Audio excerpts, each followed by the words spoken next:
Assalamualaikum warahmatullahi wabarakatuh. Tugas 3 IPA Tika Juartika.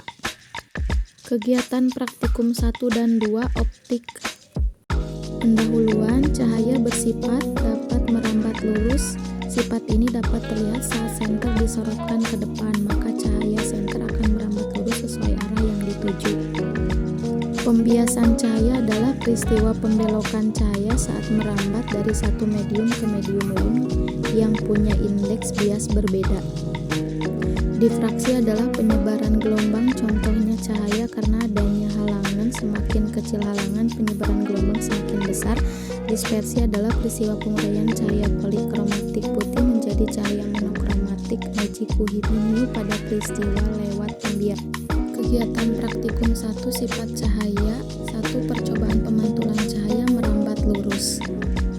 Alat dan bahan: 3 buah kardus berukuran persegi yang sudah dilubangi, 1 kardus sebagai background tanpa lubang, 8 kardus berukuran kecil sebagai penyangga, dan senter. Prosedur percobaan: 1. Pasang penyangga pada keempat kardus, 2. Sejajarkan kardus yang sudah dilubangi, 3. Nyalakan senter melalui celah lubang, 4. Lihatlah apa yang terjadi. Hasilnya terlihat cahaya senter merambat lurus melalui celah.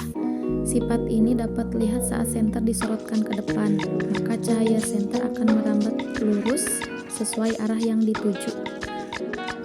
2. Percobaan pembiasan cahaya. Alat dan bahan: air secukupnya, gelas bening, dan pensil. Prosedur percobaan: 1. Tuangkan air ke dalam gelas, 2. Masukkan pensil ke dalam gelas, 3. Lihatlah apa yang terjadi. Terlihat pensil yang sudah dimasukkan ke dalam air patah atau tidak lurus dikarenakan sifat cahaya dapat dibiaskan. Hal ini terjadi karena cahaya merambat melalui 2 zat yang kerapatannya berbeda, sehingga cahaya tersebut akan dibelokkan. Percobaan difraksi, interferensi, dan dispersi. Alat dan bahan: kaset CD, kardus bekas sebagai background, dan senter. Prosedur percobaan: susunlah background dari kardus bekas, 2. Nyalakan lampu senter terhadap CD dan amati dengan baik, 3. Lihatlah apa yang terjadi. Lalu sebutkan warna-warna cahaya yang dipancarkan oleh lampu dan CD.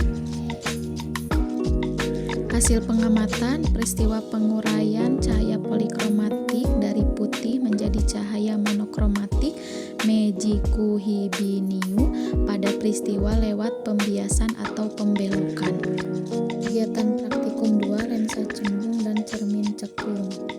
Alat dan bahan: kardus bekas ukuran persegi, cermin, dan senter. Prosedur percobaan: 1. Nyalakan senter ke arah cermin datar, 2. Lihatlah apa yang terjadi.